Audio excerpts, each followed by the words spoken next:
సామాజిక అభివృద్ధి మండలి చైర్మన్ పోతుల బాలకోటయ్య గారు మనతో చర్చలో పాల్గొంటున్నారు. ముందుగా రామకృష్ణ గారు నమస్తే అండి. నమస్కారం అండి వెంకటకృష్ణ గారు. ఏం రామకృష్ణ గారు, ఇది ఎవడి సొమ్ము ఎవడు దోచుకుంటున్నాడు, వాడు ఎక్కడ దాచుకుంటున్నాడు, దాచుకున్న దాన్ని ఎవడెత్తుకుపోతున్నాడు, ఇదంతా ఏదో హర్షద్ మెహతా స్కాములు కూడా సరిపోయేమో వీళ్ళు చేసే స్కీములకి, వీళ్ళు చేసే ట్విస్ట్లు, వీళ్ళు ఇచ్చే ట్విస్ట్లకి. సో ఇదంతా చూసినప్పుడు ఒక లాయర్గా మీ అనాలిసిస్ ఏంటండి? వెనక చెప్పేవాళ్ళు కదండి ఒక సామెత, రాజుల సొమ్ము రాళ్లపాలని. అలాగే రాజు సొమ్ము ఇప్పుడు ప్రియురాలు పాలైనట్టుంది, ప్రజల సొమ్ము. అదే అది ఇప్పుడు ఈ రాజు ప్రజాస్వామ్యంలో ప్రజలే ప్రభువులు రాజులు కదా, కరెక్టే. యా అలా ఇప్పుడు ఎలా అయిపోయిందంటే ఈ రోజు చూస్తే ఈ దేనికోసం అయితే అధికారాన్ని అప్పచెప్పారో, దేనికోసం అయితే ప్రభుత్వాన్ని నడపాలో అది తప్పించి అన్నీ చేశారు. అది గతంలో జరిగింది.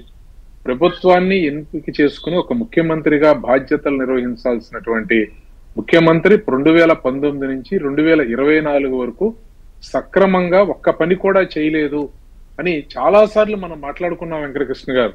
ఆ మాట్లాడుకున్నటువంటి యొక్క మనం చాలా సార్లు సాక్ష్యాలతో మాట్లాడుకున్నాం. ఈ లిక్కర్కి సంబంధించి అయితే పదే పదే పదే పదే మనం చెప్పాం, అన్నిటికీ డిజిటల్ పేమెంట్స్ ఉంటే దీనికి ఒక్కదానికి ఎందుకు పెట్టలేదు, దీనికి కారణం ఇది అవినీతి సొమ్ముని గడించడానికి అని చెప్పి మనం చాలా సార్లు చెప్పాం. అది కూడా ఒక్కరోజు కూడా బయటికి వచ్చి కనీసం వివరణ ఇచ్చేటువంటి ప్రయత్నం ఒక్కసారి కూడా చేయలేదు కదా వెంకటకృష్ణ గారు. వాటన్నిటికీ కంటిన్యూషన్ ఇది మనం చాలా సార్లు మాట్లాడినటువంటిదే. ఈ రాష్ట్రానికి సంబంధించి 100 కోట్ల రూపాయలు, 1000 కోట్లు వద్దండి, 100 కోట్ల రూపాయలు రాష్ట్ర భవిష్యత్తు కోసం మీరు వేసినటువంటి పునాది ఏమన్నా ఉందా అని ఎన్నోసార్లు అడిగాం. ఇది ఒక్కటి కూడా ఇంతవరకు చెప్పలేదు. కాబట్టి వీటన్నిటిలో భాగంగా, కాకపోతే ఇక్కడ బాధాకరమైన విషయం ఏంటంటే ఎవరు పడితే వాళ్ళు ఎక్కడ పడితే అక్కడ ఎట్లా పడితే అట్లా దోచుకుని దాన్ని ఒక వటవృక్షం లాగా చేసేసారు. దోపిడీని ఒక క్రైమ్ ని ఒక ఆర్గనైజ్డ్ క్రైమ్ గా చేసేటువంటి ప్రక్రియ చేపట్టారు. ఇది చూస్తే అసలు ఫస్ట్ నుంచి ఉన్నటువంటిది. మనం పదే పదే చెప్పాం, ఒక పార్టీ ఒక ఆవిర్భావం దేనికోసం ఆవిర్భించింది, వైఎస్ఆర్ కాంగ్రెస్ పార్టీ అనేది. వైఎస్ఆర్ అనేటువంటి పదం వారి పార్టీకి సంబంధించి ఏం చెప్తా ఉన్నారు, అది దేనికి అన్వయిస్తా ఉన్నారు. అక్కడి నుంచి మొదలుపెట్టి అధికారం కోసం అది ఎత్తుకొచ్చుకున్న పార్టీ. అక్కడి నుంచి మీరు దేనికోసం అధికారం, ఎలా అని కేసుల కోసం మీరు ఢిల్లీ వెళ్ళిన ప్రతిసారి ఏం మాట్లాడారు. సరే ముఖ్యమంత్రి అయిన తర్వాత ఏం చెప్పారంటే ఒక్క ప్రెస్ మీట్ పెట్టారు, వాళ్ళు రోజు ప్రెస్ ముందుకు వచ్చి మాట్లాడుతున్నారు. ఇవాళ మీ అవసరం ఏర్పడింది, పత్రికల యొక్క అంటే మీ అంటే పాత్రికేయ మిత్రుల యొక్క అవసరం ఏర్పడింది, న్యాయస్థానాల యొక్క అవసరం ఏర్పడింది. అంటే వ్యవస్థలన్నీ ఈ రోజు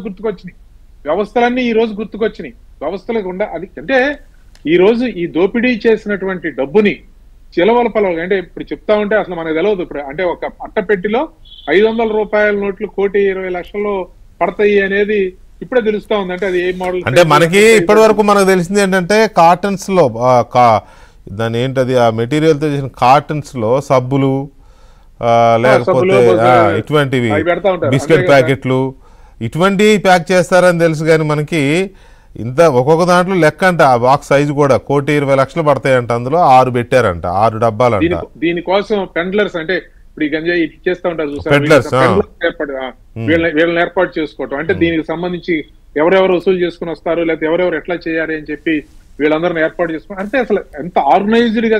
ఇప్పుడు ఒక్కటి చూడండి సార్, ప్రతి ఊళ్ళోనూ ఒక షాప్ ఉంటుంది. అంటే సుమారుగా ఈ షాప్ ఉండేటువంటి క్రమంలో అంటే ప్రతి ఏరియాలోనూ ఎంత వ్యాపింప చేశారు అనే దానికి, అంటే వసూలు చేయడానికి కానీ అటు చేయడానికి కానీ, నకిలీ లిక్కర్ను పంపిణీ చేయడానికి కానీ, లేదంటే దీనికి సంబంధించినటువంటి వసూలు చేసేటటువంటి క్రమానికి కానీ, ఈ వ్యవస్థని ఏ విధంగా మొత్తం రాష్ట్ర వ్యాప్తంగా ఏ విధంగా చేసుకుంటూ వచ్చారో ఒక లిక్కర్ స్కామే ఒక ఉదాహరణ.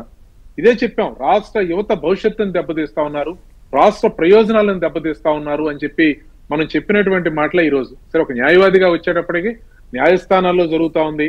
న్యాయస్థానాల్లో ప్రాథమికమైనటువంటి ఆధారాల మధ్యలోనే ఖచ్చితంగా రిమాండ్ చేస్తారు.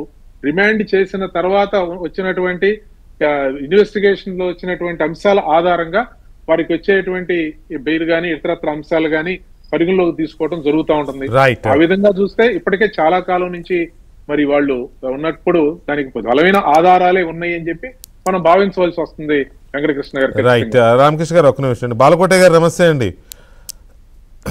బాలకోట గారు, మనం చాలా స్టోరీలు డిస్కస్ చేసాం, చాలా ట్విస్ట్